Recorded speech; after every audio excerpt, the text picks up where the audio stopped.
Hello there, and welcome to Sleep Science Lab. I'm so glad you found your way here. Tonight, I want you to do something wonderfully simple. I want you to let go. Let your shoulders soften and drop. Let your hands rest gently open, like two quiet leaves floating on the surface of a perfectly still dark pond. Let the weight of the day, every thought, every task, every small and restless worry begin to drift away from you now. Slowly and naturally, the way snowflakes drift down from a heavy winter sky, turning softly in the cold air, finding their way to earth in perfect, unhurried silence.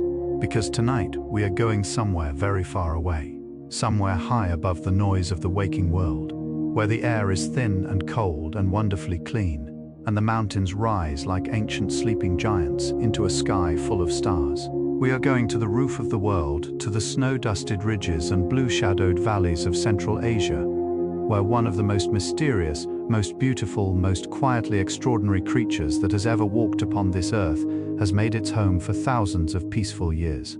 The snow leopard, a ghost of the mountains, a being woven from smoke and silver and silence, so rare, so beautifully hidden, that many of the people who have spent their entire lives among those high and sacred peaks have never once seen one. Only a soft, round paw print pressed like a secret into fresh powder snow, a wisp of pale spotted fur left on the edge of a cold stone, boulder shadow dissolving into white mist at the lip of a high ridge. And yet the snow leopard is always there, resting, breathing slowly in the cold, thin mountain air, just as you are breathing slowly, gently, right now. If this journey brings you peace and rest tonight, a gentle like and subscribe is a small, warm kindness that helps this channel keep these quiet stories alive. It truly means the world. Now, settle in. Let your body grow beautifully heavy and still. Let your breath slow like a tide pulling softly away from a moonlit shore. And let's begin this slow and soothing journey together, somewhere above the clouds, where the wind moves in long, slow ribbons across ancient stone, and where the stars at night burn colder and brighter than anywhere else on earth. A snow leopard is resting. Its great silvery body is draped across a ledge of pale rock. Its thick tail curled warmly around its face like a soft blanket drawn close against the cold. Its breathing is slow and deep and even, and as we follow that quiet breath upward into the thin mountain air, our own breath begins to slow and soften, and the journey into sleep gently begins, in the high and holy places of the world, where the air thins to a whisper and the mountains lift their cold, pale shoulders against the soft belly of the sky. There lives a creature so rarely seen that the ancient people of those lands simply called it the ghost. The snow leopard moves through its world like a slow thought drifting through a dreaming mind, effortlessly, invisibly, leaving almost nothing behind but the faint, tender impression of its passing in the snow. Its coat is the precise color of winter cloud, a pale and silvered gray scattered with dark rosettes, like flowers pressed gently into old paper. When it rests upon a boulder dusted lightly with snow, it becomes the boulder, becomes the snow, becomes the silence itself. And watching it, if the mountain allows, you feel something ancient and beautifully slow begin to wake softly inside your chest. Snow leopards make their home across one of the most vast and breathtaking regions on Earth. Their territory stretches across 12 countries, from the soaring spine of the Himalayas in the south to the cold stone plateaus of Tibet and the rounded, wind-smoothed mountains of the Altai in the north. This is a range of nearly 2 million square kilometers of sky and silence and stone. Imagine for a moment the sheer scale of that emptiness. Range after range of mountains folding into the distance like silver waves frozen mid-motion. Valley after valley filled with the blue cold hush of untouched snow. Somewhere in all of that vastness, a snow leopard is padding slowly along a ridge it has walked 10,000 times, its breath rising in small soft clouds, its pale eyes reading the mountain the way you might read a beloved and very old story, page by page. Snow leopards live higher than almost any other large cat on Earth. They are most at ease at elevations between 3,000 and 5,000 meters above sea level. Altitudes where humans gasp and slow and feel the world grow strangely quiet and heavy and beautiful all at once. At these heights, the air holds a different quality. It is thinner, colder, more honest. It carries the faint mineral scent of ancient stone and the clean, faintly sweet smell of snow that has never been touched. In winter, when the prey animals move lower down the mountain, the snow leopard follows, descending through belts of frosted forest and pale meadow, like a slow tide moving down a rocky shore. But in summer, it climbs again, higher and higher, until it rests among the glaciers, in a world that is almost entirely made of light and silence and cold, clear air. The fur of a snow leopard is one of the most beautiful things that the natural world has ever quietly assembled. It is long, dense, and extraordinarily soft, so thick that a single strand of hair might be 6 centimeters long. A tiny filament of warmth in a world of crystalline cold. The base color is a creamy, smoky white, fading toward pure ivory on the soft belly and inner legs. And across this pale and perfect canvas, the mountain has painted its art, dark gray rosettes and solid black spots that scatter across the coat like the shadows of leaves on a still pond at noon. No two snow leopards carry the same pattern. Each one is unique, marked by its own particular arrangement of darkness and light, like a language written in beautiful ink that only the mountains and the stars above them have ever learned to read. Of all the snow leopard's many quiet wonders, perhaps none is quite so immediately captivating as its magnificent tail. The tail of a snow leopard is almost as long as the rest of its body, measuring up to 90 centimeters, and it is thick and full and breathtakingly soft, like a great slow brushstroke of living fur drawn across the mountain air. The leopard uses its tail for balance, wrapping it gently outward as it moves across narrow ridges and tilted faces of rock, a living rudder on the high and windswept sea of stone. But when the leopard rests, something particularly beautiful happens. It curls its magnificent tail around its own face, tucking its nose into the thick warmth of it, sheltering itself against the cold. It is such a tender, such a deeply peaceful gesture, a creature who carries its own comfort with it always, everywhere it goes. Beneath the snow leopard's elegant body, its paws are doing something quietly extraordinary. They are enormous, disproportionately, beautifully large, wide and round, and heavily furred on their undersides, so that each step the leopard takes across deep powder snow is distributed evenly, softly, like a whisper spread across a wide and patient surface. These great paws act as natural snowshoes, allowing the leopard to walk across crusted drifts that would swallow a smaller animal entirely. In deep cold, the thick fur between the toes forms a warm and insulating layer, a private softness carried everywhere. Watch a snow leopard walk across a slope of fresh, undisturbed snow sometime, if the mountain is generous enough to allow it. And notice how each paw is placed with such deliberate, unhurried care, pressing gently down, leaving a perfect round impression, then lifting away again, clean and careful as a brushstroke on pale silk.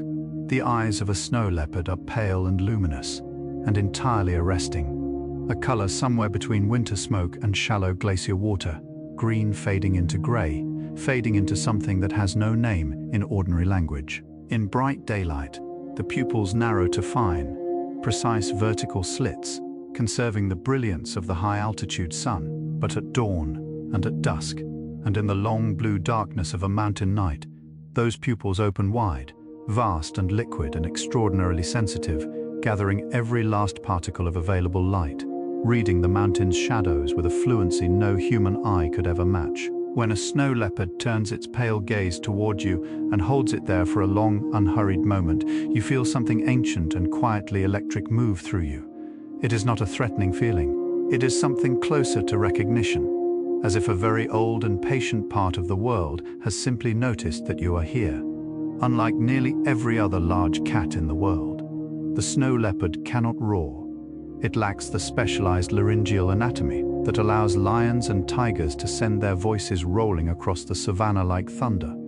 And somehow this makes the snow leopard feel even more suited to its world, because the mountains do not roar either. The mountains are patient and still, and speak only in the long, low language of wind across stone, and the soft percussion of snow settling on snow. The snow leopard communicates instead in a vocabulary of intimate, gentle sounds, a deep, resonant chuffing called pruston, used as a greeting between individuals who know each other well, a soft moan when a mother calls her cubs, a hiss rare and brief, only when truly necessary. But mostly, the snow leopard speaks in the most eloquent language of the high peaks, a rich and perfect golden silence. The snow leopard lives alone, not from loneliness, but from a deep and natural sovereignty. The way a mountain exists alone, the way a star burns alone, the way a long and peaceful breath moves through the body alone, belonging entirely to itself. Each snow leopard holds a vast home range, sometimes stretching across 1,000 square kilometers of mountain terrain, and it moves through this territory on its own ancient schedule, unhurried and purposeful, pausing to rest on high ledges that offer long views across valleys filled with cold blue light. It marks the borders of its world with scent and with scrapes in the earth, and with a particular arrangement of its passing. A paw print here, a tuft of fur there, a quiet ongoing conversation with the other leopards whose territories press softly against its own, like neighboring countries sharing a long, respectful and perfectly silent border. Snow leopards are most alive at the edges of the day, in those exquisite liminal hours when the world cannot quite decide whether it is light or dark, when the sky holds both the memory of the sun and the first cold promises of the stars. Dawn and dusk are the snow leopard's hours. In that rose gold and violet light, it moves most freely, most fluidly, slipping along ridgelines and dropping into shadow-filled gullies with a grace that seems almost too beautiful to be purely practical. The world in those threshold hours is painted in the exact same colors as the leopard's own coat: pale gold, cool gray, deep soft shadow. And the animal seems to dissolve into and emerge from the landscape like a dream dissolving into and emerging from sleep. In those moments, the boundary between the creature and its world becomes so soft as to barely exist at all. The snow leopard is a hunter of extraordinary patience, and patience, in the cold and rarefied air of the high mountains, is perhaps the most powerful force there is. It may rest motionless on a ledge of pale stone for hours, its spotted coat rendering it invisible against the rock and lichen and wind-dusted snow, watching a herd of blue sheep grazing on a distant slope with a calm and total focus that is almost meditative in its quality.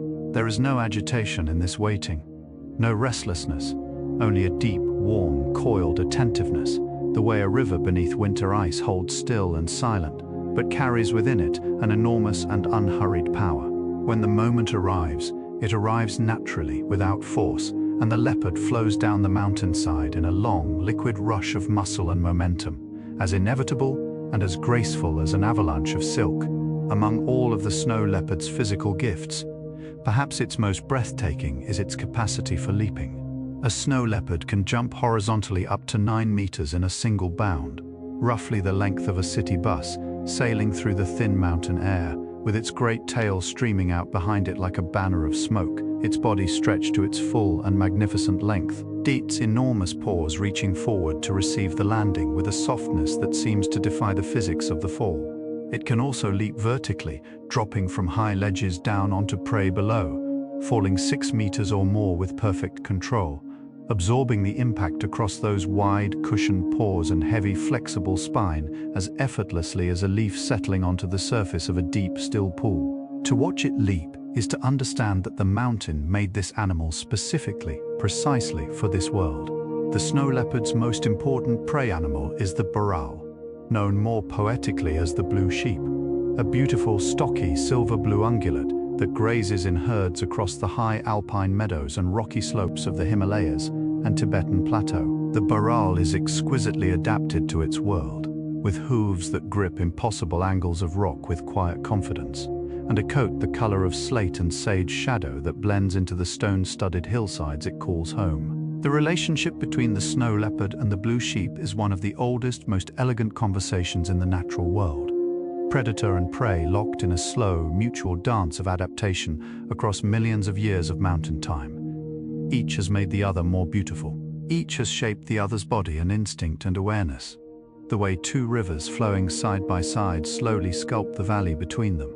While the blue sheep is its most beloved prey, the snow leopard is a practical and adaptable hunter, as any creature of the mountains must be, where abundance is never guaranteed and the seasons turn with a cold and absolute authority. Across its vast range, the snow leopard has learned to hunt whatever the mountain offers with quiet generosity. In the Himalayas, It takes Himalayan tar, a thick-coated, amber-furred wild goat with sweeping curved horns, and argali, the largest wild sheep on Earth, whose magnificent spiraling horns seem themselves to echo the great curved ridgelines of the ranges it inhabits. In the Altai, it hunts Siberian ibex, those cliff-edge acrobats with long ridged horns and improbable balance. And when larger prey is scarce, it will take marmots, hares, and birds. Each meal a quiet negotiation with the mountain's generosity. Each hunt a small and beautiful story written in tracks across the snow. When a snow leopard makes a successful hunt, which, given the difficulty of the terrain and the elusiveness of its prey, is itself a patient and hard-won achievement, it does not hurry through its meal. It drags its prey, often an animal 2 or 3 times its own body weight, to a sheltered location, a deep rock overhang, a cave-like hollow between boulders, a hidden crease in the mountainside, and it feeds slowly, returning to the same carcass over several days, resting between feedings in that long, deeply contented way that only a truly full and satisfied animal can rest. Imagine that quality of rest, a rest that is total, boneless, utterly without tension, the body surrendered completely to gravity and warmth, the breath moving in long, slow, generous waves. The snow leopard rests between its feedings like a stone rests in a riverbed, completely, permanently, belonging entirely to the moment of its own stillness. All across the snow leopard's vast and beautiful territory, there is a quiet, ongoing conversation happening, one written not in sound, but in the most intimate language of the natural world. Scent. The snow leopard pauses regularly on its long mountain wanderings to leave messages for the other leopards whose lives brush invisibly against its own. It scrapes the earth with its wide hind paws, leaving shallow hollows in the dirt and gravel along ridgelines, and beside the narrow trails that trace the contours of the high peaks. It sprays scent onto boulders and cliff faces. It leaves small deposits of its scent at particular landmarks, a prominent rock, a bend in a trail, a place where 2 valleys meet, that serve as signposts, as timestamps, as quiet declarations of presence. I was here, I am here, the mountain knows me, and I know the mountain. And between us we are keeping a very long and very tender record.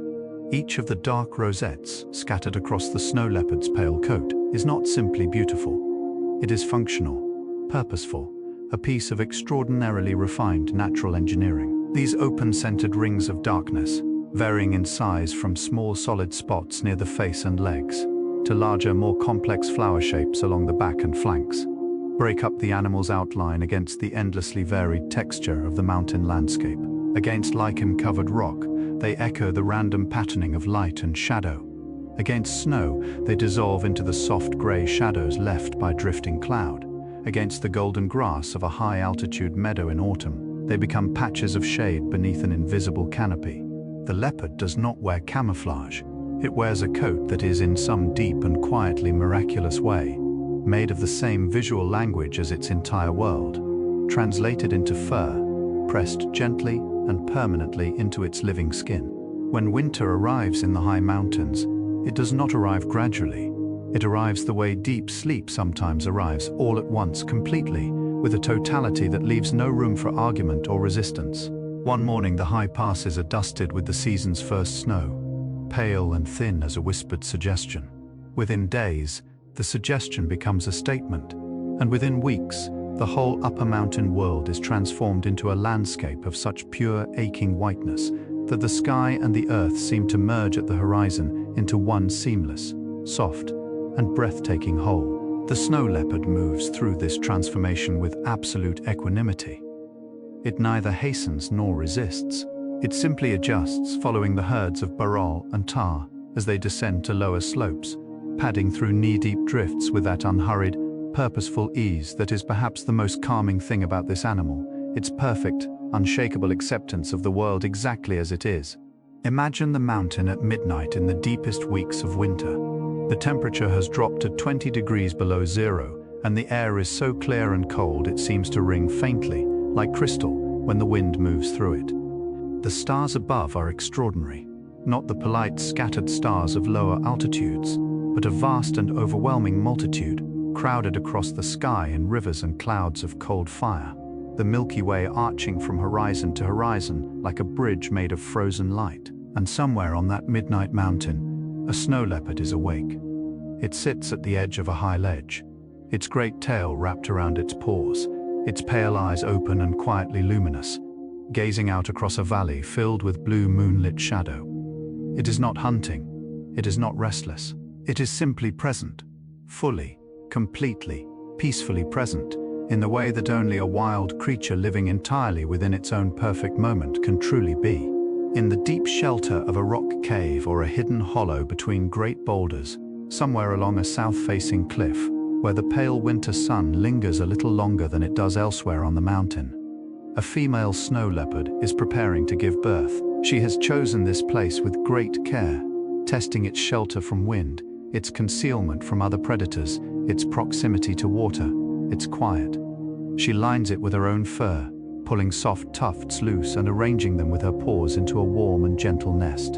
And then, in the first days of summer, when the mountain is just beginning to soften and green at its lower edges, the cubs arrive, blind and helpless and impossibly small, each one weighing barely more than a single large handful of mountain snow. Their tiny spotted coats are already perfect, already beautiful, already carrying the full language of the mountains written in miniature across their soft and fragile bodies. Snow leopard cubs are born with their eyes sealed gently shut, a small and tender darkness that lasts for the first 7 to 9 days of their lives. During this time, the world is known to them only through sensation, the deep warmth of their mother's body pressed close, the slow rhythmic percussion of her heartbeat, the rich warm smell of her fur and milk, the gentle vibration of her breath moving in and out, and then, gradually, softly, the eyelids begin to part. The world enters for the first time, pale and blurred and overwhelming in its newness. The cave, the thin thread of cold mountain light entering from outside, the enormous warm presence of the mother's face hovering close. Imagine that first seeing, that first overwhelming rush of light and shape and texture, after days of soft, warm darkness. It must feel something like waking from a very deep and very beautiful sleep. The snow leopard cub stays with its mother for a long time, 18 months to 2 years of continuous, patient, tender education in the art of being a mountain ghost. In those early weeks, the cubs tumble and wrestle in the shelter of the den, building muscle and coordination with every playful collision, learning the language of their own bodies. At around 3 months, they begin to follow their mother on short excursions from the den, padding carefully behind her through tall grass and over small stones, watching everything she does with enormous pale eyes wide with attention. She teaches them to move silently. She teaches them to read the wind, which carries the scent of prey and danger both. She teaches them to find the hidden paths that thread through the rockfall and the talus slopes, the invisible highways of the mountain that only the leopards and the wind truly know. Watch snow leopard cubs at play, and you are watching something that is simultaneously completely joyful and deeply serious, because in the natural world, all play is practice, and all practice is preparation for the long and patient life ahead. The cubs chase each other across the flat rocks near the den with a loose-limbed, tumbling energy that is purely delightful, pouncing, rolling, swatting at each other with those oversized, impossibly soft paws. They stalk insects and lizards with exaggerated theatrical concentration, belly low, haunches raised, tail tip twitching with contained excitement. They ambush their mother's tail, that magnificent, irresistible tail, attacking it with tiny roars and collapsing into soft heaps of spotted fur when it flicks them gently aside. In every pounce and stalk and tumble, the slow, patient architecture of a future hunter is being quietly and joyfully assembled, piece by piece, breath by breath. Somewhere around 4 or 5 months into their lives, the snow leopard cubs encounter their first real snowfall. The mother watches calmly from her resting ledge as the first large flakes begin to drift down from a heavy grey sky, spinning and turning in the cold mountain air with the unhurried elegance of something that has all the time in the world. The cubs, experiencing this transformation of their world for the first time, react with a pure and overwhelming wonder. They rear up on their hind legs to bat at the falling flakes. They bury their small noses in the first accumulation on the rock surface, sneezing with surprise at the cold. They run and slide and tumble in the deepening white, their spotted coats already beginning to disappear into the pale and drifting landscape that will be their camouflage, their shelter, and their home for every winter of their long and quietly beautiful lives. The day comes as it must, as it does for all wild creatures and all wild things, when the young snow leopard leaves its mother and steps alone for the first time into the vast and patient mountain world. This separation is not sudden or violent. It happens the way dawn happens, so gradually, so gently, that there is no single moment you can point to and say there. That was the exact instant when night became day. The young leopard's excursions from its mother's range grow longer and longer.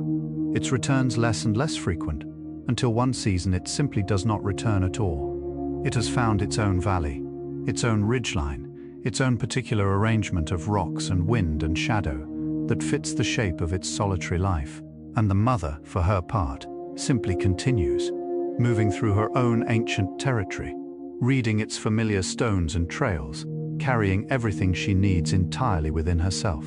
A young snow leopard, newly independent, must find and establish a home range of its own, a vast, intimate, deeply personal geography of mountain terrain that it will learn over months and years with a thoroughness and tenderness that most humans reserve for the faces of the people they love most. In the beginning, this wandering is wide and exploratory, the young leopard moving through unfamiliar valleys, crossing high passes, descending into river gorges it has never seen before, reading every stone and scent mark and wind current with careful, attentive curiosity. Gradually, a pattern emerges. Certain ridges are returned to again and again. Certain sheltered ledges become preferred resting places. Certain trails are walked so regularly that the leopard's own paws begin to polish the stones along them, smooth and faintly luminous, like a path worn through a very old and very beloved story. Occasionally, wandering through its newly claimed territory, a young snow leopard will encounter the scent marks of another leopard, a neighbor established and patient, whose own home range presses gently against the edges of its own. This is a moment of exquisite natural diplomacy. The young leopard stops. It reads the scent with slow, unhurried thoroughness, pressing its nose close to the marked stone, drawing in long, careful breaths, passing the complex chemical language encoded there. Age, health, sex. How recently the marker passed. Whether it is a boundary warning or simply a passing note, a casual annotation left on the mountain's long and ongoing record. Then, with equal care and deliberateness, the young leopard leaves its own reply, its own scent, its own scrape, its own quiet declaration. And the conversation continues, as it has for thousands of years, in the patient and fragrant language of the high peaks. There is a particular kind of rest that the snow leopard has mastered, a rest so complete, so total, so entirely without reservation, that it seems almost to transcend the ordinary category of sleep and enter something more like pure, perfect existence. When a snow leopard rests on its favored ledge after a long patrol or a successful hunt, its body does not merely relax, it dissolves. Every muscle releases its tension simultaneously, like a chord resolving into a single pure note. The great spotted body spreads and settles into the contours of the rock beneath it, as though the two have always been a single thing. Leopard and stone, warmth and cold, breath and wind. The eyes close to heavy slits. The breath slows to something almost imperceptible, and the mountain holds it there, gently, the way the deepest and most perfect sleep holds you now, completely, warmly, without the faintest possibility of falling. The moon rises over the glacier, the way deep sleep rises through the body. Slowly, irresistibly, flooding everything with a soft and silver light that changes the quality of the world without altering a single physical thing within it. The glacier, in moonlight, becomes something extraordinary, a vast, slow river of blue-white ice, ancient beyond comprehension, moving so slowly that a human lifetime captures no discernible movement at all, yet moving, always moving, carrying within its crystalline body the compressed memory of 10,000 years of snowfall. Across the surface of the glacier, the moonlight finds every ripple and crevasse and pressure ridge and transforms them into a landscape of shadow and luminescence, so beautiful it seems almost to belong to a dream rather than to the waking world. And at the glacier's edge, where the ice meets the first pale rocks of the moraine, a snow leopard sits in perfect stillness, watching the moon, held in the same timeless patience as the ice itself.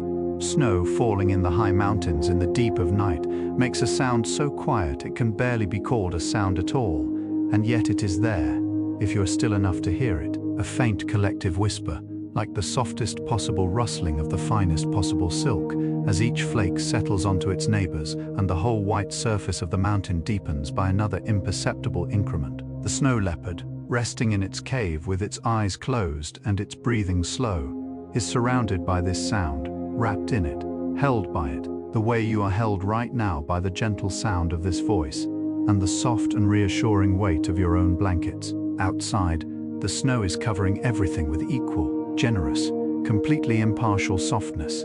The sharp edges of the rocks, the frozen stems of the grasses, the leopard's own paw prints from earlier in the day, until the mountain surface is one seamless, unbroken, breathtakingly peaceful white. Deep in the valley below the snow leopard's high territory, the river has frozen. It happened gradually, over weeks of deepening cold.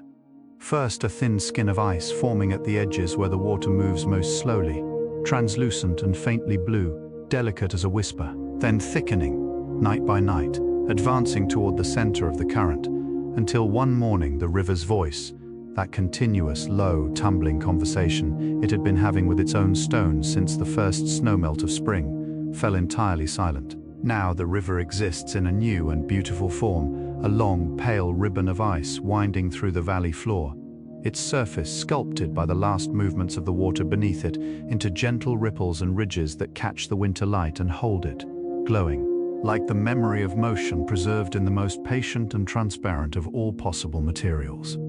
The snow leopard crosses it at dawn, each paw placed with deliberate softness, reading the ice's thickness, utterly calm. There are places in the snow leopard's world so high and so exposed that they seem to exist at the very boundary between earth and sky.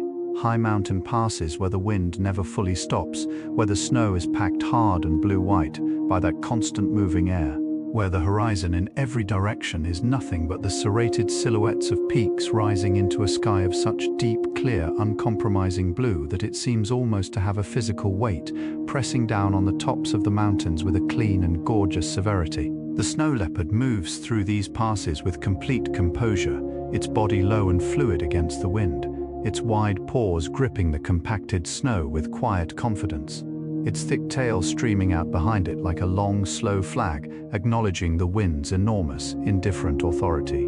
It does not fight the wind. It moves within it, the way a thought moves within a dreaming mind belonging to it, shaped by it, and perfectly at ease.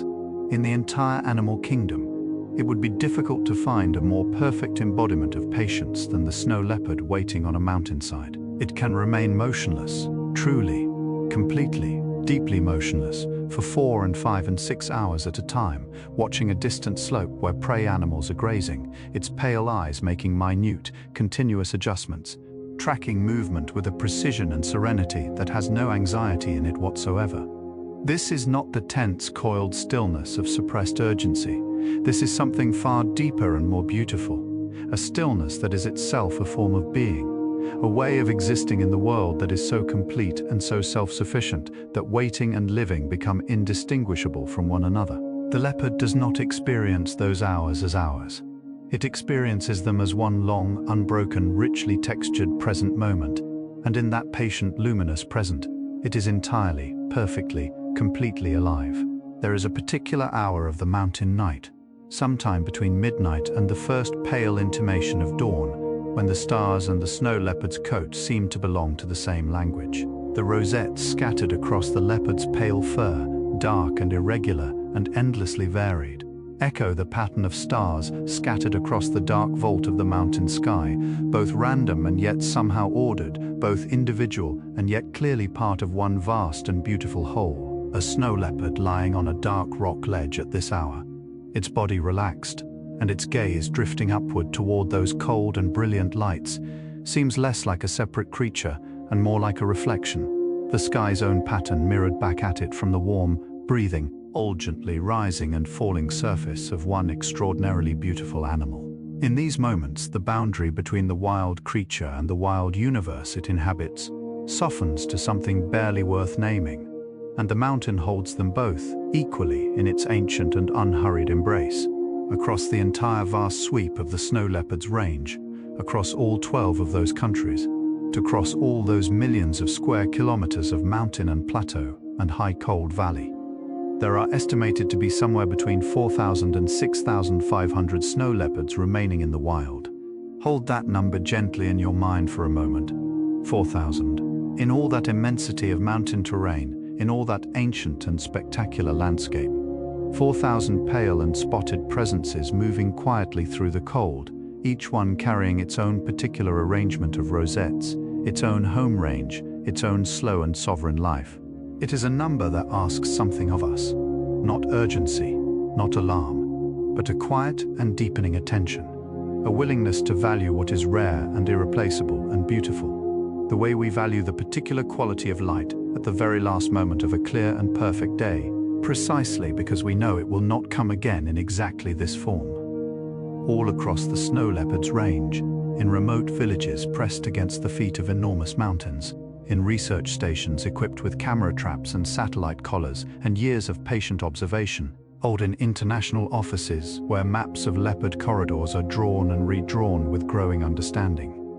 People are working quietly and persistently to ensure that the ghost of the mountains continues to walk its ancient paths. Camera trap networks photograph leopards they will never see in person, building slowly, image by image, a census of ghosts. Community programs in Nepal and Mongolia and Pakistan work with local herders, whose livestock sometimes fall prey to hungry leopards, to find solutions that protect both the animals and the livelihoods of the people who share the mountain with them. Each effort is a small, patient act of care, a stitch in the long and ongoing fabric of coexistence between the human world and the wild one, sewn slowly, with great attention, in the cold and quiet high places of the earth.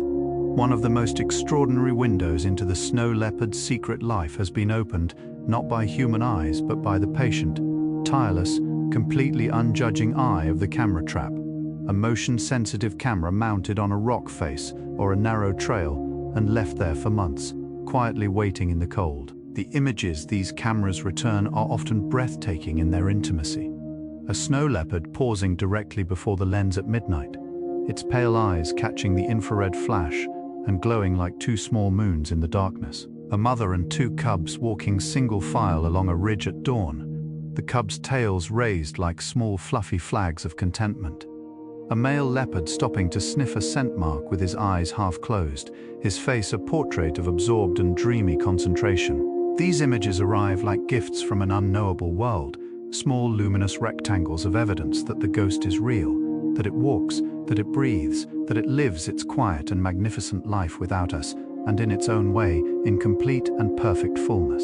In recent decades, some snow leopards, carefully and respectfully, have been fitted with satellite tracking collars that report their location to researchers every few hours, allowing the first truly detailed maps of their movements across the mountain landscape to be slowly, painstakingly assembled. These maps, when you look at them, tell a story of extraordinary scale and purposefulness.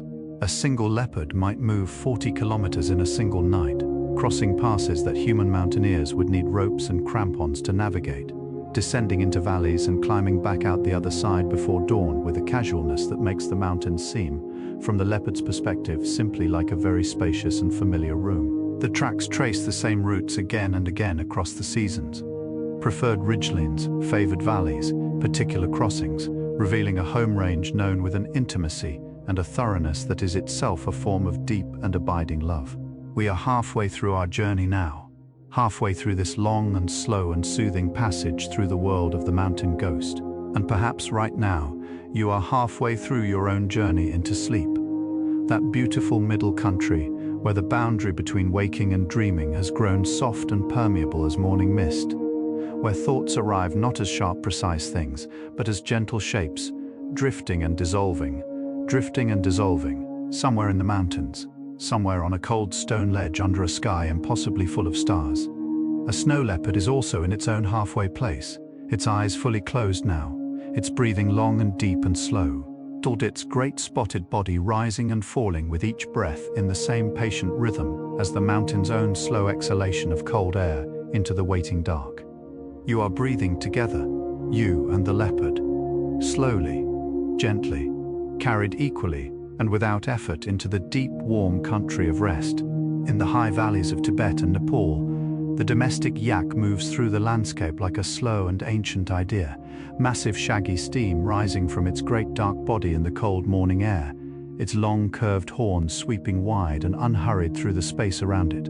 The yak and the snow leopard have shared this mountain world for thousands of years, each aware of the other's presence in the way that all long-acquainted neighbors are aware, not with alarm, not with drama, but with a calm and matter-of-fact acknowledgement that the world is large enough and generous enough to hold them both.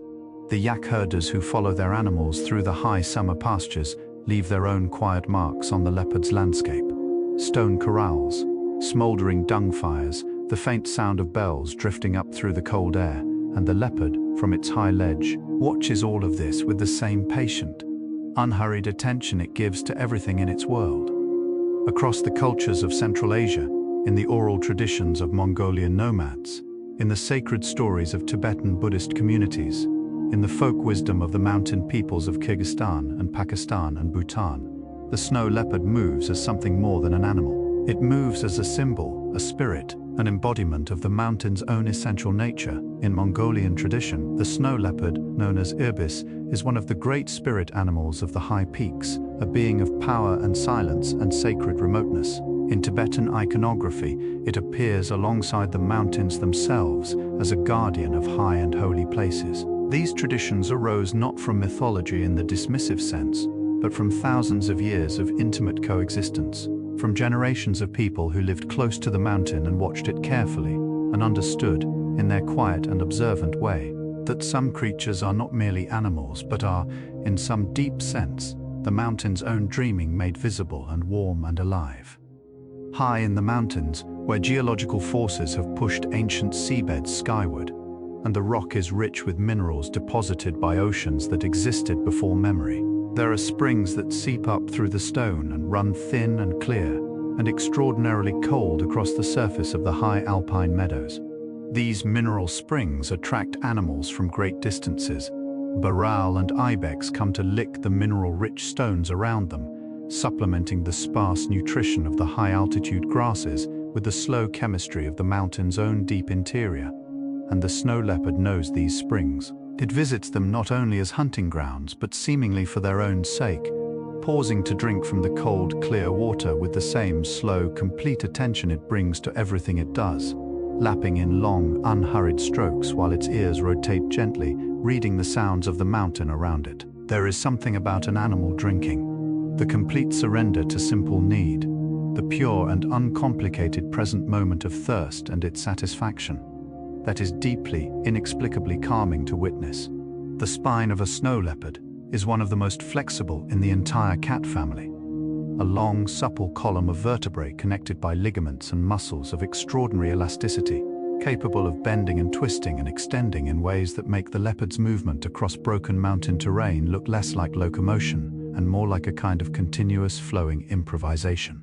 When the leopard descends a steep rock face, its spine flexes to keep the body's center of gravity perfectly balanced over those wide, gripping paws, its tail swinging in long, slow arcs to manage the physics of the descent. When it leaps, the spine coils and then releases in one explosive, seamless motion. A spring of living bone and muscle that translates the full stored energy of the coil into forward momentum with an efficiency that leaves human engineering quietly humbled. And when it rests, that same extraordinary spine softens and curves and settles into the most beautiful, boneless, completely surrendered arc of relaxation. We have reached the midpoint of our journey through the world of the snow leopard. 50 quiet facts, 50 gentle stories, each one a small lantern lit along the path that leads you deeper and more gently into sleep. And now, at this midpoint, I want you to take one slow, deliberate breath, deeper than the ones before it, filling all the way down to the base of your lungs, feeling your body expand with the fullness of it, and then let it go completely, every last particle of it, releasing everything you are still holding with a long and generous and completely unhurried exhale. Feel how much lighter you are at the end of that breath. Feel how the bed beneath you seems a little softer, the darkness around you a little warmer, the distance between where you are now and the deep country of sleep a little shorter than it was before. A snow leopard on its high ledge exhales the same long breath into the cold mountain air, and the night receives it gently, and the journey continues.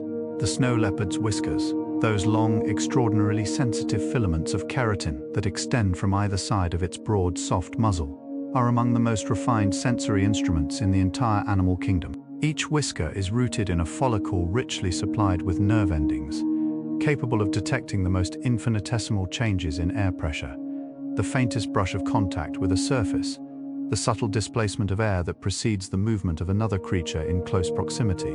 In the total darkness of a mountain cave at midnight, where even those extraordinary pale eyes can gather no useful light, the whiskers become the leopard's primary map of its immediate world, feeling the dimensions of the space around it, sensing the nearness of the cave walls, reading the gentle movements of the cold air as it flows inward from the night outside. They are like 10 delicate fingers, always extended, always quietly reading the world's surface with a patience and sensitivity too fine for any instrument we have ever made to measure. Across the high alpine meadows of the snow leopard's range, the Himalayan marmot has engineered its own small masterwork of mountain architecture, a deep, branching system of tunnels pressed into the soil beneath the meadow's surface, insulated by packed grass and the marmot's own dense, golden-brown fur, warm and dark and completely sheltered from the cold that rules the world above. In October, the marmot family descends into this burrow and seals the entrance behind them. And for the next 5 or 6 months they sleep, all together curled in a warm communal heap, their body temperatures dropping, their breathing slowing to barely 1 breath per minute, their heartbeats reduced to a slow and distant drumming deep within their chests. The snow leopard moves across the frozen meadow above them, its paws pressing the snow down over their sleeping place, and below, the marmots dream their long winter dream, told as deeply and as completely unconscious as it is possible for a living creature to be, held safe in the mountain's own dark warmth. Among the most intimate and beautiful sounds in the snow leopard's quiet vocabulary is the one called pruston, a soft, breathy, non-threatening exhalation made through the nose and partially closed mouth, producing a gentle puffing sound that carries, in the lexicon of snow leopard communication, the warmth and safety of greeting, of recognition, of peaceful intention. It is the sound a mother makes to her cubs when she returns to the den after a hunt. It is the sound two familiar individuals make when they encounter each other at a shared scent-marking site and wish to communicate that this meeting is without hostility. It is, in the most direct possible sense, the snow leopard's way of saying, "I see you and I'm glad, and there is nothing here to fear." Hearing it described, that soft, warm, unhurried exhalation of pure, peaceful recognition, something in the body responds instinctively and deeply. The shoulders drop a little more. The jaw softens. The breath slows. It is a sound that means safety, and the body knows it, and rests. For a brief, exquisite window of weeks each summer, the high alpine meadows of the snow leopard's world are transformed into something of breathtaking beauty. The snow retreats to the permanent fields on the upper peaks, and in the spaces it leaves behind, the earth erupts, tentatively at first, then with increasing confidence, into a carpet of low, vivid wildflowers. Tiny gentians of an almost impossibly deep blue, pale yellow primroses pressed close to the ground against the wind, cushions of white and pink phlox spreading across the gravel like soft, slow explosions of color.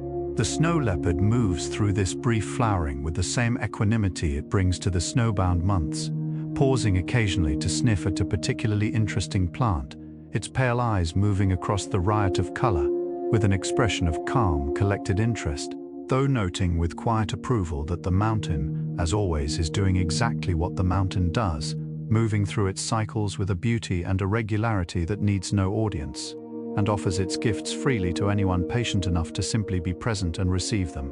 There is a particular kind of knowing that comes only from following something, a river, a mountain path, a long and gentle story, all the way to its natural end.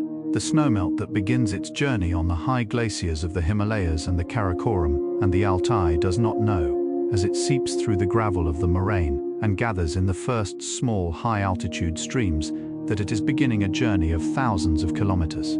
It does not plan or strategize or hurry. It simply follows the pull of gravity, the most patient and most universal of all forces, downward through the mountain valleys, gathering volume and voice as it goes, passing through the foothills and the plains, through cities and forests and deltas, until finally it reaches the sea and loses itself there completely and gladly, its long individual journey dissolving into the vast and borderless body of water that was always, in some deep sense, its true home. Your own long journey into sleep is like this, a gentle following of gravity downward, inward, toward a vast and welcoming darkness that has been waiting for you all along. High above the snow leopard's territory, riding the great thermal columns of warm air that rise from the sun-heated rock faces in slow, invisible spirals, the golden eagle moves in wide, unhurried circles, its wings held perfectly still, its tail making the finest possible adjustments of angle and curve to maintain its position in the sky, with an effortlessness that seems to mock the very concept of effort. From its height, the eagle reads the mountain below with eyes whose resolving power is 8 times greater than a human's, seeing the individual blades of frost-stiffened grass, the precise arrangement of stones on a distant slope, the slow movement of a marmot 3 kilometers away, and somewhere in that extraordinary field of vision, a pale spotted shape resting on a sunlit ledge. The eagle and the snow leopard regard each other across the cold vertical distance between them, with the mutual recognition of 2 creatures who have shared this world for so long that their presence in it has become simply a part of the mountain's own natural and unhurried breathing. There is a particular quality of silence that exists only in the highest mountains, a silence so deep and so complete that it has a physical presence, a weight, a texture you can almost feel pressing gently against the skin. It is not the silence of absence, not the silence of a room where sound has simply been removed. It is the silence of fullness, a silence so rich and so layered that within it, if you are still enough, you begin to hear things you had never previously noticed. The slow groan of glacial ice shifting its enormous weight by fractions of millimeters. The high, pure whistle of wind threading through a crack in a distant rock face. The soft percussion of a single snowflake landing on a field of its predecessors. The barely audible sound of your own heartbeat, faithful and unhurried, marking time in the body's own quiet way. The snow leopard lives inside this silence the way a fish lives inside water, completely, naturally, as though the silence and the leopard are made of the same essential substance, which perhaps in some deep and beautiful way they are. The first time a snow leopard cub attempts a real hunt alongside its mother, it brings to the endeavor a combination of fierce concentration and magnificent inexperience, that is, from a safe distance, one of the most endearing spectacles the mountain has to offer. The cub has watched its mother hunt dozens of times, has absorbed every detail of her approach, her patience, her final explosive commitment, and now it applies all of this accumulated observation to its own body with an earnestness that is total and completely charming. It stalks with exaggerated slowness, placing each paw with theatrical care, its haunches raised too high, its tail not quite managing the complete stillness the moment requires, twitching slightly with the effort of containing its excitement. The prey animal, perhaps a young marmot, perhaps a slow-moving bird, almost invariably escapes, but the mother watches from nearby, with an expression of patient, unhurried attention, and the cub shakes the snow from its fur and begins again. And the long, slow, beautiful education of a mountain ghost continues, one gentle lesson at a time. We are now 60 stories deep into our journey, 60 soft and soothing passages through the world of the mountain ghost, and the night around you has grown deeper and warmer and more complete. Perhaps your breathing has already found that slow, deep, entirely involuntary rhythm that belongs not to waking, but to the first territories of sleep. Perhaps the words arriving now are landing not on the sharp surface of conscious attention, but on something softer and more receptive beneath it. The listening that happens not in the mind, but in the body, in the slow and faithful heart, in the quiet rising and falling of the chest. Somewhere on the mountain, the snow leopard has shifted in its sleep, one great paw stretching briefly outward, the claws extending and then softly retracting, the body resettling into its perfect, surrendered stillness, with a long exhalation that sends a small cloud of warm breath drifting out into the cold blue dark. You are going deeper now, gently, warmly, completely. The mountain holds you, the night holds you, rest. There is a particular movement the snow leopard makes when descending a very steep rock face that no other large cat in the world replicates. A technique so elegant and so perfectly suited to its environment that watching it feels less like observing an animal navigating terrain and more like watching a master calligrapher draw a single long, unhurried stroke across pale paper. The leopard turns itself sideways to the slope, its body angled across the fall line rather than directly down it, and moves in a series of long, controlled diagonal traverses, switching direction at each natural ledge or break in the rock with a fluid, unhurried ease that converts the terrifying verticality of the cliff face into something manageable, something navigable, something almost gentle. Each paw is placed with complete certainty. Each shift of weight is absorbed through that extraordinarily flexible spine without the faintest tremor of uncertainty. The mountain throws its steepest face at the leopard, and the leopard meets it with the calm, unhurried confidence of something that has never, in its entire existence, had any reason to doubt its own extraordinary belonging to this world. Across the high mountain terrain of Central Asia, there are paths invisible to untrained human eyes, but as clear and as familiar to the snow leopard as a well-worn corridor in a beloved home, that have been used by generations of leopards for centuries, perhaps millennia. These are the natural highways of the high peaks, the narrow ledges that traverse otherwise impassable cliff faces, the hidden gullies that provide sheltered passage through exposed ridgelines, the particular sequences of boulders in a talus field that offer the most efficient and the most silent route through the chaos of rock. These paths are maintained not by any deliberate effort, but simply by use, each passing leopard reinforcing the route chosen by all the leopards before it, leaving its own scent marks at the same landmarks, pressing its own paws into the same smooth hollows in the stone. Walking them, a snow leopard is walking in the footsteps of its own ancestors, following a thread of accumulated leopard wisdom backward through time, connected to every ghost that has ever moved through these ancient and magnificent mountains. Imagine, for a moment, what it would feel like to run your hand slowly along the flank of a resting snow leopard, if such an impossibly intimate gesture were somehow possible. The outer guard hairs, long and slightly coarse, would move aside easily under your palm, parting like tall grass before a slow wind. Beneath them, the underfur would receive your hand with a softness so complete and so enveloping that it would seem less like touching an animal and more like pressing your hand into a cloud that had somehow agreed to hold its shape for you, warm and dense and extraordinarily fine, each individual filament so delicate as to be nearly imperceptible, the whole of it together creating a sensation of pure, overwhelming softness. The leopard's warmth would rise through it, a deep, steady animal warmth, completely reliable, like the warmth of a stone that has been sitting in the sun all afternoon and holds the heat long after the sun has moved on, radiating it back into the cooling air with patient, unhurried generosity. The glaciers that share the snow leopard's high mountain world are among the oldest living records on Earth. Vast, slow rivers of compressed ice that carry within their crystalline bodies the atmospheric record of hundreds of thousands of years. Deep in the heart of an ancient glacier, bubbles of air trapped at the moment of the snow's compression hold the precise chemical composition of the atmosphere from before human civilization existed, before agriculture, before fire, before the first tentative human footsteps on these mountain slopes.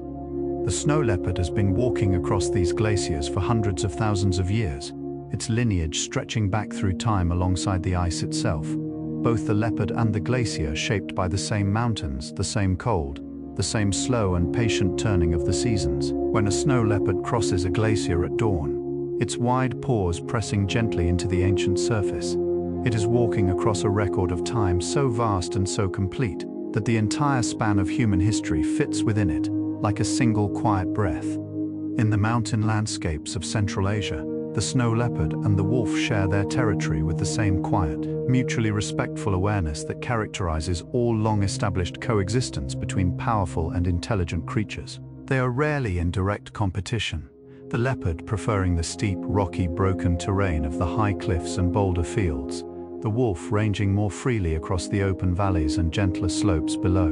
When their paths cross, the interaction is typically brief and understated, a mutual acknowledgement, a recalibration of routes, a dignified and unhurried divergence.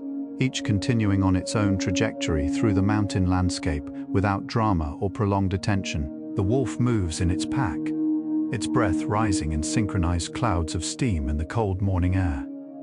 The leopard moves alone, its single breath a private and sovereign thing, two different philosophies of being alive, sharing the same magnificent and generous world, each perfect in its own way, each asking nothing of the other except the basic, beautiful courtesy of space. In the high valleys of the snow leopard's world, the arrival of spring is not the sudden, dramatic event it can seem at lower altitudes. It is a slow, tentative, deeply patient process, advancing and retreating over weeks before finally committing to warmth with any real conviction. The first signs are subtle, almost to the point of invisibility. A faint blush of green appearing at the very base of last year's dead grass stems, where the snowmelt has been seeping into the cold soil for just long enough to coax the earliest and most courageous of the new season's growth into cautious, tentative being. The snow leopard notices these changes in the way it notices everything, with a calm, unhurried attention that misses nothing and judges nothing, simply registering the world's ongoing transformation as one continuous, endlessly varied, endlessly beautiful fact. The mountain is changing. The mountain is always changing. And in its changing, it remains as it has always been, exactly and completely itself, vast and patient and luminously, quietly alive. There is something that the body knows about rest, that the mind sometimes forgets. A deep, cellular, pre-conscious knowledge that rest is not a reward for completed effort, but a fundamental necessity, as essential and as non-negotiable as water or warmth or breath. The snow leopard carries this knowledge in every cell of its body without effort or confusion. It rests when it needs to rest, for as long as it needs to rest, without guilt and without the restless, questioning mind that so often makes human rest difficult and incomplete. After a long patrol of its territory, covering perhaps 30 or 40 kilometers of mountain terrain in a single night, the snow leopard finds its chosen ledge and lies down with a completeness of surrender that the body recognizes as deeply, profoundly right. The muscles release, the joints soften, the breath slows to its long, generous, deeply nourishing rhythm. And the animal sleeps, not because it has finished everything it needed to do, but simply because it is tired, and being tired is reason enough. And the mountain is patient, and the rest can wait for no one and nothing, except the full, unhurried completion of this present, perfect sleep. There is a valley in the heart of the snow leopard's range that exists, for most of the winter day, entirely in shadow, a deep, narrow cleft between two enormous ridgelines whose steep walls block the low winter sun from reaching the valley floor for all but a brief golden hour around midday. In this shadow, the snow takes on a color that has no precise name in ordinary language, a deep, luminous blue, somewhere between the color of glacial ice and the color of the sky. At the very last moment before full dark, the blue that seems to come from within the snow rather than from the light falling upon it. The snow leopard moves through this blue valley in the early morning like a pale thought drifting through a blue dream. Its spotted coat, normally so perfectly matched to sunlit rock and white snow, here becoming something even more beautiful. Its warmth and its aliveness standing out against the cold blue shadows with a soft and radiant contrast that makes it seem, more than ever, like a creature that generates its own quiet light from somewhere deep within. If you could rise, slowly, gently, as if lifted by the most patient and the most generous of warm currents, high above the Himalayas, and look down at the full sweep of that extraordinary mountain range, you would see something that reorganizes your understanding of the word vast in a single, overwhelming moment. Range after range of peaks folding away in every direction, their upper surfaces white and gleaming in the high-altitude sunlight, their lower slopes and valleys fading through blues and purples, and deep shadow grays into a haze of distance. And scattered across that immensity, invisible from this height, as invisible as they are to most people standing directly among the mountains themselves. 4,000 snow leopards moving through their days and nights, each one the center of its own complete and sovereign world, each one carrying within its pale and spotted body the full, undiluted essence of what it means to be perfectly, magnificently, quietly alive in one of the most beautiful places on Earth. At 4,000 meters above sea level, each breath the snow leopard draws delivers roughly 60% of the oxygen available at sea level, a reduction that would leave an unacclimatized human gasping and dizzy and profoundly uncomfortable within minutes. The snow leopard's body has been refined by millions of years of high altitude living into an oxygen processing system of extraordinary efficiency. Its blood carries a higher concentration of red blood cells than lowland cats. Each cell a tiny, perfectly engineered vessel for capturing and delivering oxygen to the tissues that need it. Its muscles are unusually rich in myoglobin, the protein that stores oxygen directly within muscle tissue, giving them a deep, dark color and a capacity for sustained effort in thin air that no amount of human training could replicate.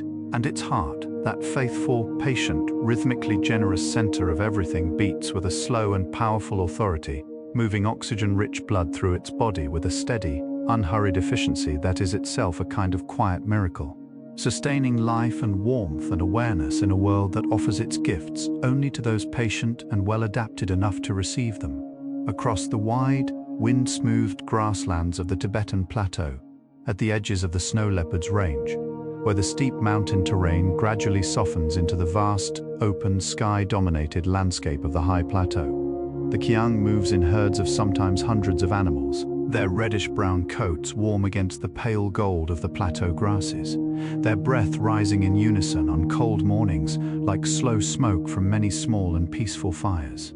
The Kiang is the largest wild ass in the world, a creature of remarkable stamina and endurance, perfectly built for the open plateau's demanding combination of cold, wind, and sparse vegetation. Snow leopards occasionally hunt young or weakened Kiang at the plateau's edge, but mostly the two species exist in the same quiet, mutually acknowledged relationship of parallel lives, the herd moving across the open plateau in its own vast, unhurried rhythm, and the leopard watching from the rocky margin where the plateau meets the mountains, its pale eyes receiving the whole wide, golden, wind-breathing scene with the same calm appreciation it brings to everything its world offers.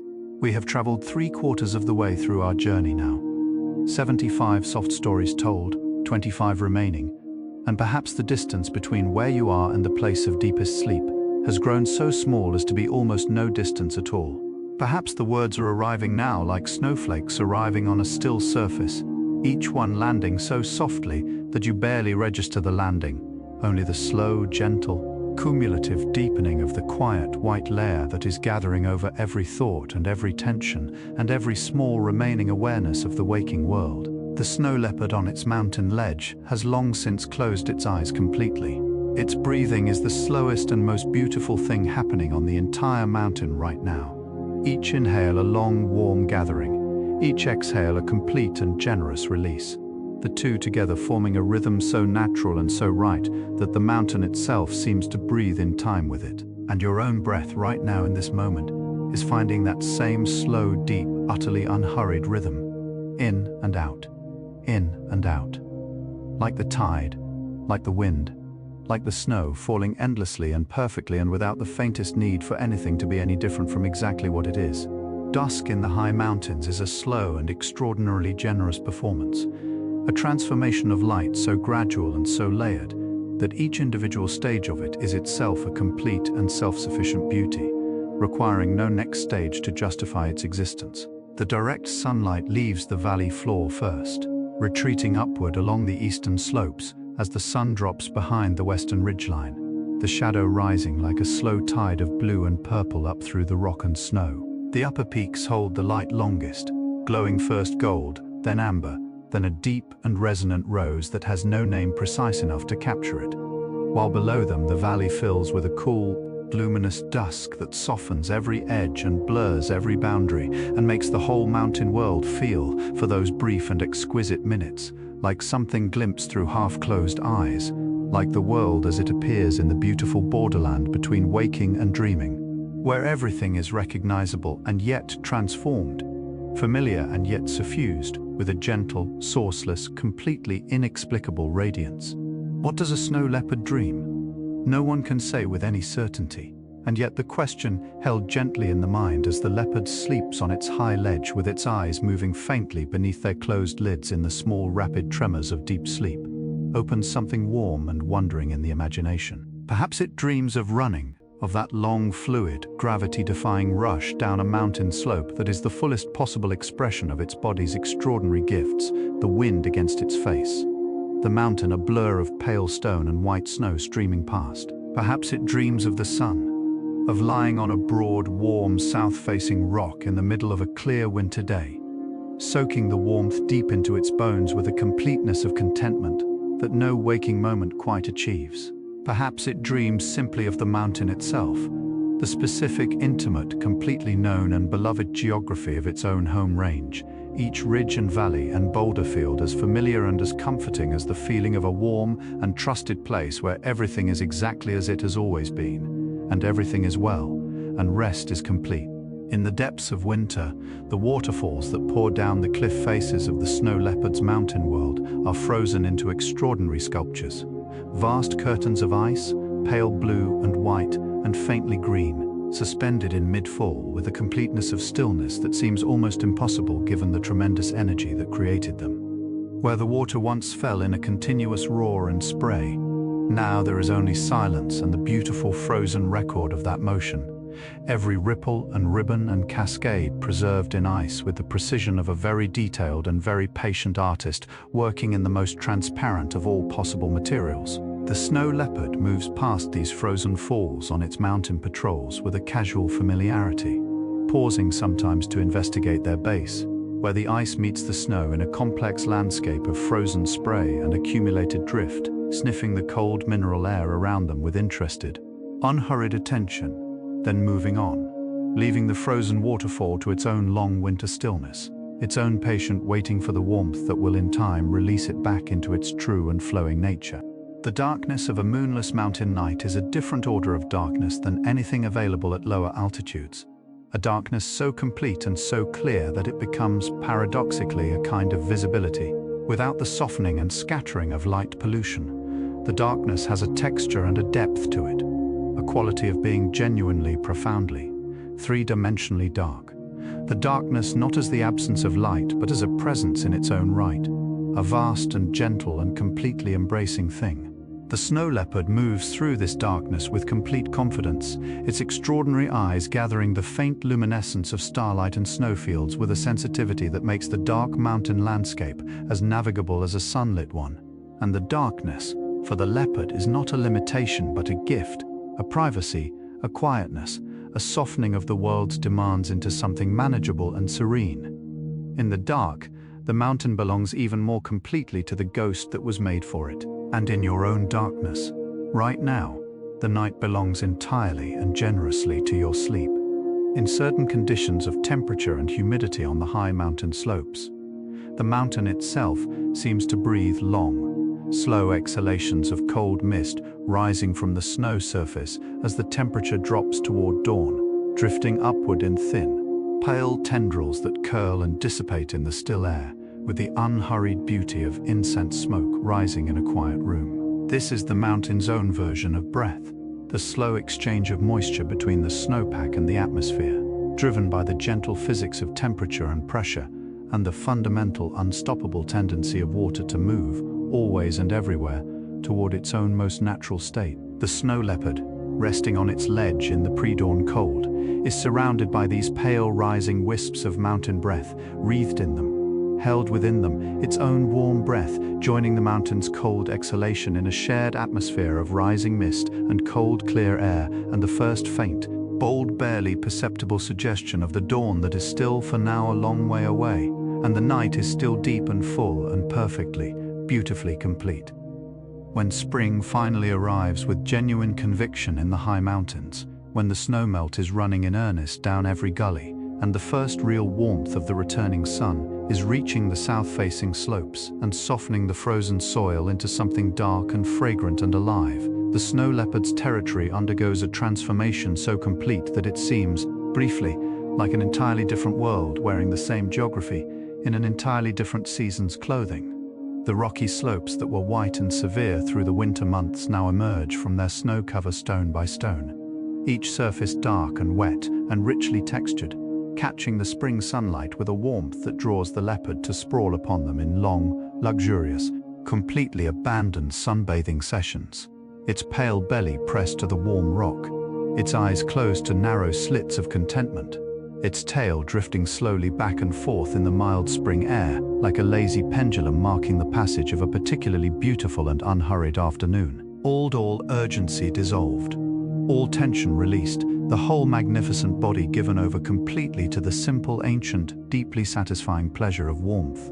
At the center of a wide, bowl-shaped valley high in the mountains, cradled between the arms of encircling ridges like something precious held in cupped hands, there is a lake, small by the standards of the lowlands. But here, at this altitude, something extraordinary. Its water is a color that shifts with the sky above it and the angle of the light upon it.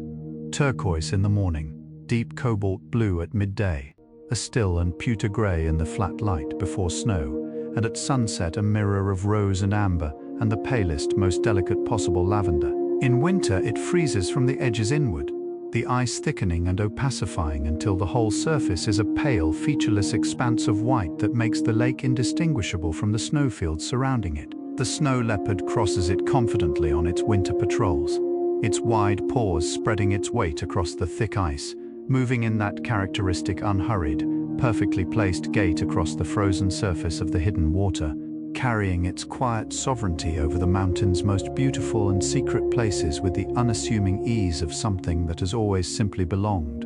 In the driest months of late summer and early autumn, the high mountains can seem almost austere. The snowfields reduced to their permanent cores on the highest peaks, the lower slopes bare and rocky and sun-bleached to a pale, dusty warmth. The streams run lower, threading in narrower channels between stones that have emerged from the snowmelt. The grasses on the high meadows have dried to a warm gold, bending in the afternoon wind in long, whispering waves, and the snow leopard moves through this drier, warmer, more exposed landscape with an equanimity that is by now entirely unsurprising, adapting its hunting strategy to the reduced cover, rising earlier in the mornings to take advantage of the cooler hours, or resting through the warmest part of the day in the shade of deep rock overhangs. And then, one morning in October, it steps outside its sleeping cave into a world that has been quietly transformed overnight, the first snow of the season lying thin and perfect across every surface. The mountain returned to its truest and most beautiful self, and the ghost of the peaks returned, completely, to its element. A snow leopard walking across fresh, undisturbed snow makes almost no sound at all. And this near silence is not an accident but an achievement, the product of a body engineered across millions of years specifically for quiet movement through a quiet world. The wide, heavily furred paws distribute weight so evenly across the snow surface that each footfall produces barely a whisper of compression, a sound so soft and so brief that it is lost immediately in the ambient quiet of the mountain. The leopard's natural gait, a long, smooth, flowing walk with the hind paws placed precisely into the prints left by the front paws, a technique called direct registering, minimizes the number of times the snow is disturbed, creating a single, clean line of tracks rather than the double trail of a less deliberate walker. From any distance greater than a few meters, the leopard's passage across a snowfield is entirely soundless, a pale and spotted shape moving through white silence, leaving behind it only the small round record of its paws pressed gently and perfectly into the snow, already beginning, old in the continuing fall of fresh flakes, to soften and blur, and slowly, gradually, completely disappear.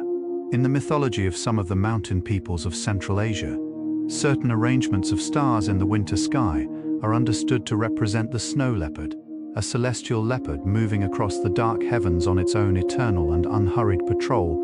Its spots echoed in the scattered brilliance of the stars, its great tail sweeping in a long arc across the southern sky. Whether or not you know these specific traditions, there is something in the human imagination that recognizes the connection instinctively. The pattern of dark rosettes on pale fur calling up the pattern of bright stars on dark sky, as though the universe in its deep and patient creativity returned again and again to the same fundamental aesthetic, the beauty of scattered points of light against a dark and generous ground, lying beneath the mountain sky on a clear winter night. Looking up at the blazing multitude of stars above, and then looking across at the resting snow leopard nearby, its spotted coat alive with the same cold light, you understand, in the most direct and wordless way possible, that the leopard and the sky are speaking the same ancient and beautiful language. The full moon in the high mountains is not the modest, familiar disk of the lowlands. It is an overwhelming presence, so bright on a clear winter night that it casts sharp, defined shadows across the snow, and the snow leopard, moving through its silver light, leaves a shadow of itself beside it, dark and slightly distorted, twin padding faithfully alongside through the cold and luminous landscape. The leopard seems neither disturbed nor particularly excited by the moon's extraordinary brightness. It moves through moonlit nights with the same unhurried equanimity it brings to the starlit ones, to the overcast ones, to the pre-dawn grey ones.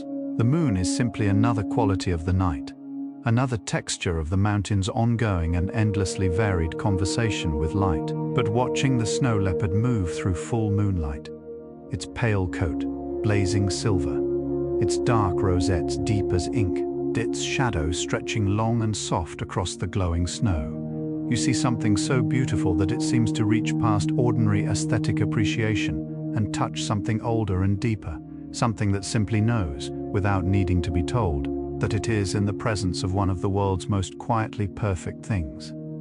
On south-facing slopes throughout the snow leopard's range, there are particular boulders and rock outcroppings that have, over decades of patient observation, become the preferred resting places of generation after generation of leopards, chosen not randomly, but with great discernment for the specific quality of the warmth they offer.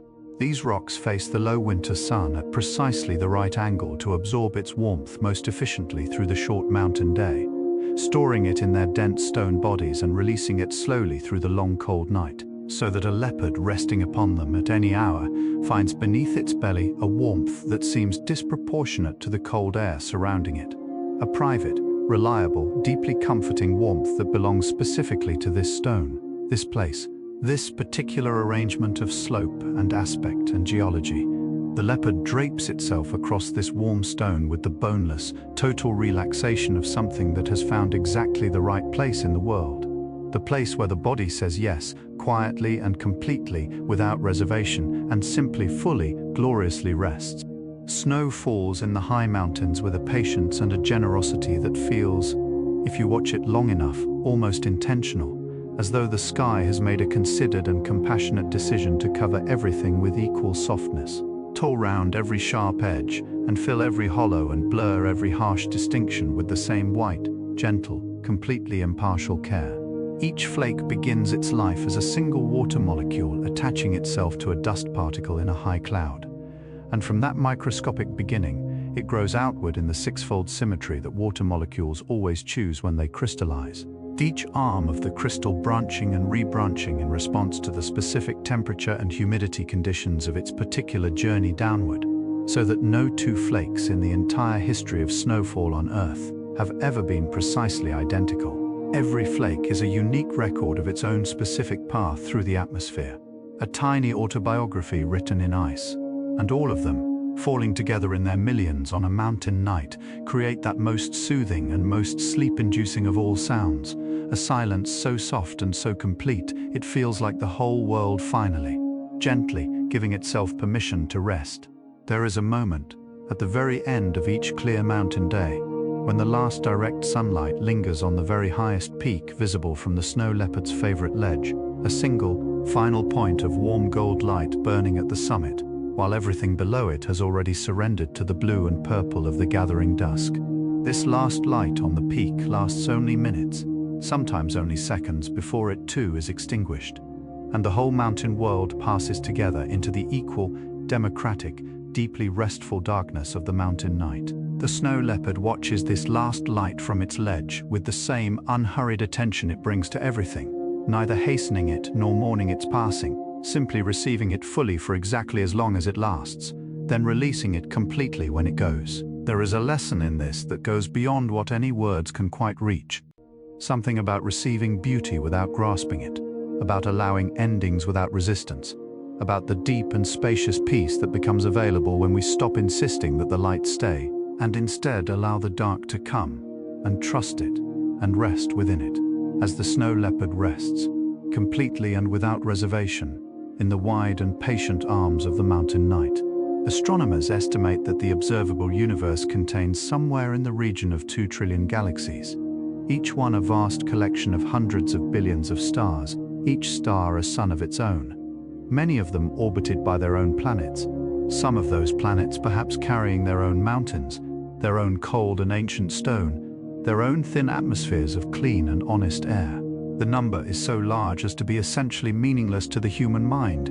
It dissolves into pure incomprehensibility the way a handful of snow dissolves in warm water, leaving behind it only a faint and shimmering sense of vastness. And yet, on a clear night at 4,000 meters above the sea, lying on a warm rock beside a sleeping snow leopard, while the Milky Way blazes overhead in its full and overwhelming glory, the universe does not feel incomprehensibly large.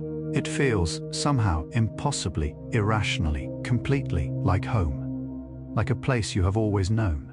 Like the particular quality of darkness and light and cold and silence that your body has always, at its deepest level, recognized as the place where rest is not just possible but inevitable. And the stars are not distant and indifferent fires, but the oldest and most faithful of all night lights, burning quietly above you as you finally, completely let go.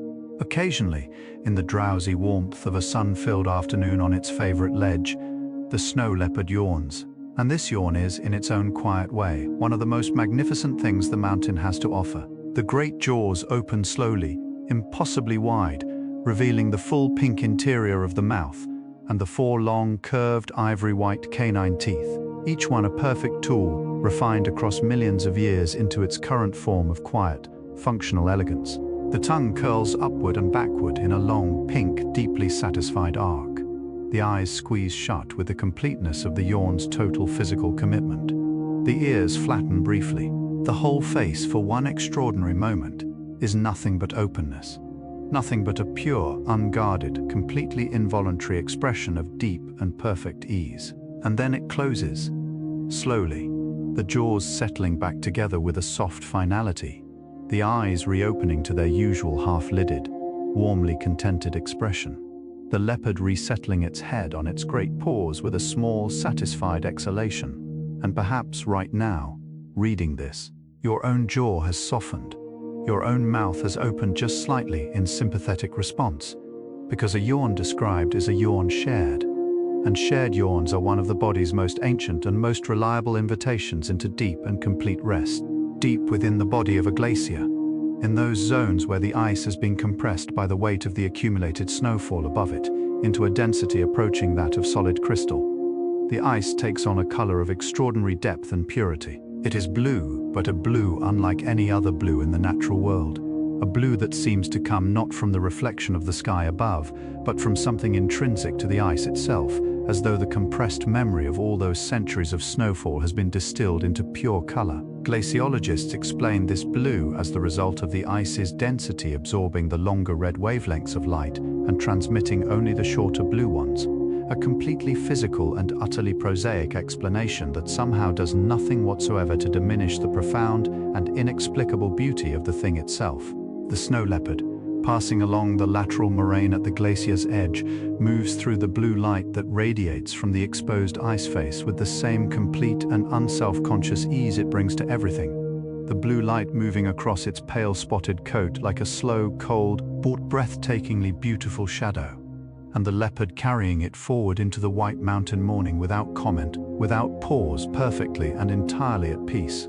Far below the snow leopard's high territory, in the valley floor where the first sparse trees begin, and the river runs openly between its banks, even in the depth of winter, a herder has built a small fire outside the door of a stone shelter. The fire burns with the low, steady, completely reliable warmth of dried yak dung, the fuel that has kept the mountain peoples of Central Asia warm for thousands of years, and its smoke rises in a thin, pale column into the cold, still air above the valley, bending gradually northward as it catches the faint upper wind, dispersing finally into the vast blue sky above with a completeness of dissolution that seems almost contemplative in its thoroughness. The snow leopard, high above on its ridge, can smell this smoke, can read within it the complex, layered story of the herder's fire, the animals nearby, the specific chemistry of burning fuel and cold air that says, human presence, familiar, long established, not a threat. and it notes this information with calm, unhurried attention, adjusts its route by the smallest possible margin, and continues on its way through the high, cold morning, carrying its solitary and sovereign life forward through the ancient mountain landscape, with all its customary, beautiful, completely unshakable composure.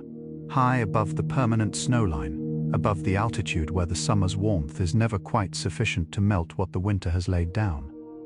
The snow is not seasonal but eternal, accumulating year by year in layers as thin and as precise as the pages of a very long and very patient book. Each year's snowfall is pressed by the weight of subsequent years into a progressively denser and more crystalline form. The air squeezed out from between the crystals, the individual flakes losing their delicate six-fold symmetry and merging into the continuous homogeneous blue-white substance of glacier ice. This is snow that has been waiting in some cases for hundreds of thousands of years.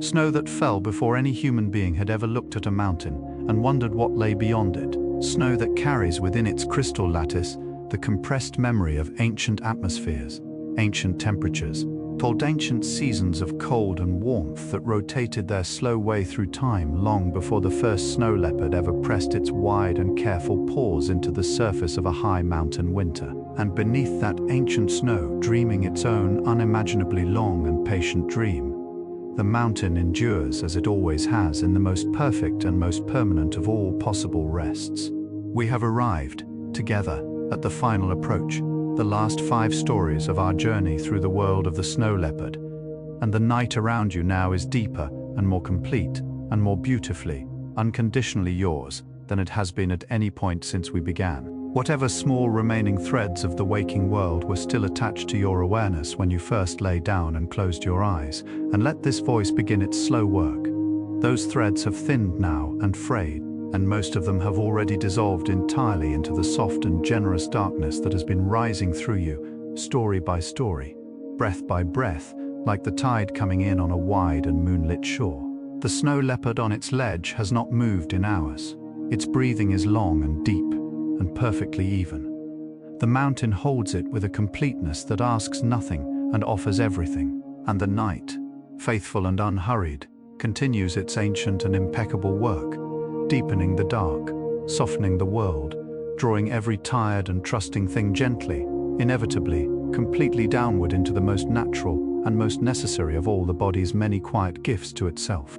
There is, in the entire catalogue of the natural world's many offerings of beauty and peace, very little that equals the sight of a snow leopard at complete and total rest, not merely sleeping, but resting in that deeper, more absolute sense that goes beyond the mere absence of movement, into something that feels almost like a philosophical position, a considered and wholehearted embrace of stillness as the most honest and most nourishing response to the world. The great spotted body lies fully extended on its warm stone. The front paws stretched forward with their soft undersides turned gently upward, the hind legs trailing loosely behind. The thick tail curls in one long, slow arc around the body, like a warm arm drawn close in sleep.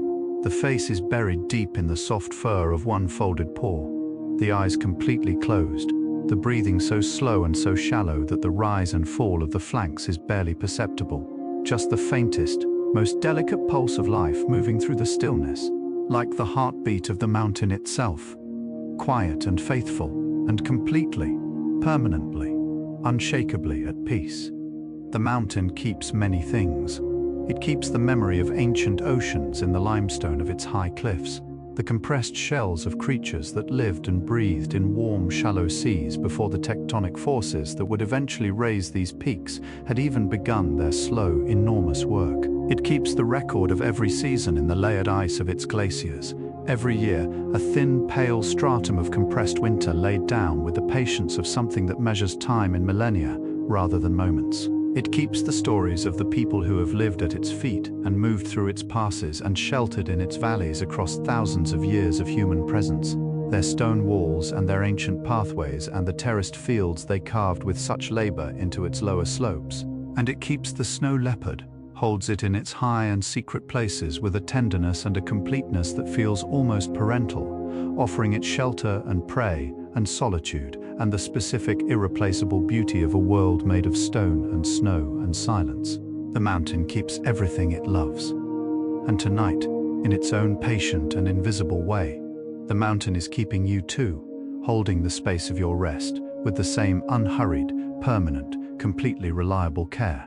Far to the east, beyond the last visible ridgeline, beyond the next range, and the range beyond that, the sky is beginning its slow and patient transformation toward morning. The deepest black of the midnight sky has already softened, barely perceptibly, to something infinitesimally less dark, a shift so subtle that no single moment of it can be identified, only the cumulative effect noticed when you compare where the sky is now to where it was an hour ago.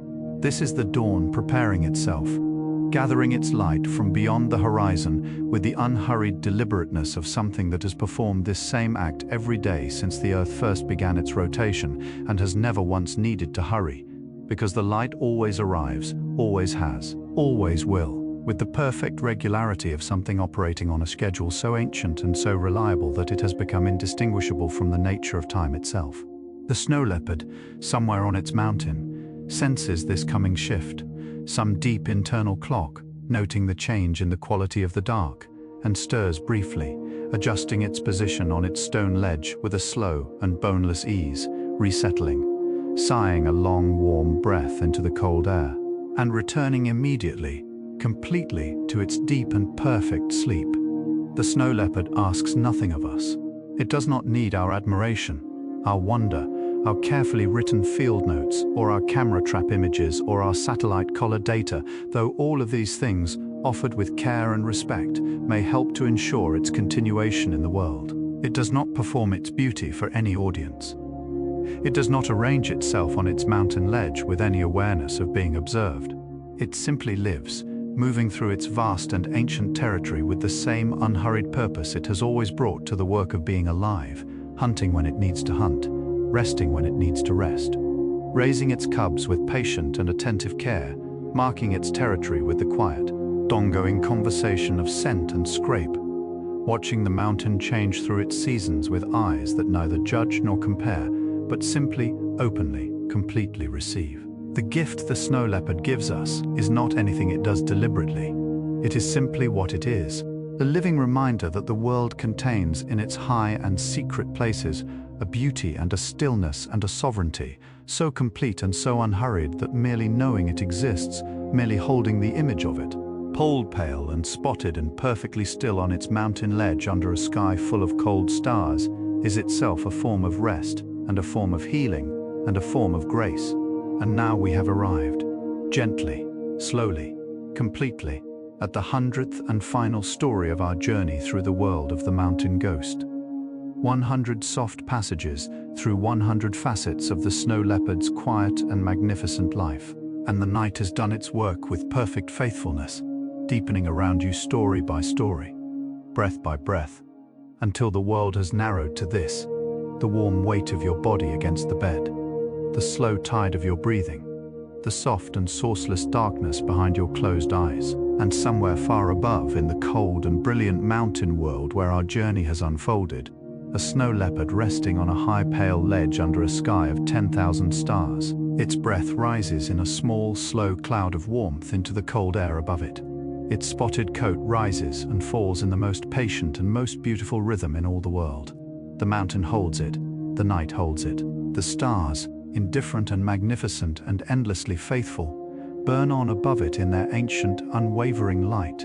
And you, right here, right now, are held just as completely, just as gently, just as permanently, in the warm and patient arms of your own deep and perfect rest. The mountain is dreaming. The leopard is dreaming. And you are almost there. And so we rest here, gently, at the edge of everything we have learned and felt and dreamed together in this long and soothing passage through the world of the snow leopard. We have learned that this extraordinary creature, this pale and spotted ghost of the high peaks, lives across 12 countries and nearly 2 million square kilometers of some of the most breathtakingly beautiful terrain on Earth. We have learned that its coat is a masterwork of natural art, each rosette unique as a fingerprint, each pattern a private language written in the precise colors of its world. We have learned that its great tail, nearly as long as its own body, serves as both a balancing instrument on the most impossible of mountain ridges and a warm and tender blanket drawn close against the cold of a mountain night. We have walked beside it on its ancient territorial paths, worn smooth by generations of padding paws across the high stone. We have watched it leap, 9 meters of pure, gravity-defying grace across the cold mountain air. We have listened to its quiet vocabulary of Pruston and soft moans and the eloquent, golden silence it prefers above all other forms of expression. We have followed it through the blue shadows of winter valleys and across the frozen surfaces of high mountain lakes and along the knife-edge ridges where the wind moves in long, slow ribbons and the stars burn cold and brilliant and impossibly close. We have met its cubs, impossibly small and already perfectly spotted, tumbling in the snow for the first time with our whole hearts open to the wonder of it. We have felt the warmth of its chosen resting stone, polished by generations of resting bodies into a smoothness that is itself a kind of memory, a physical record of all the rest that has happened there before. Between 4,000 and 6,500 of these magnificent, silent, sovereign creatures remain in the wild. Each one is irreplaceable. Each one is a living piece of the mountain's own dreaming. A warmth and a heartbeat and a soft spotted presence moving through the ancient stone world with a grace and a patience and a completeness of being that asks nothing of us except perhaps the quiet and enduring gift of our care.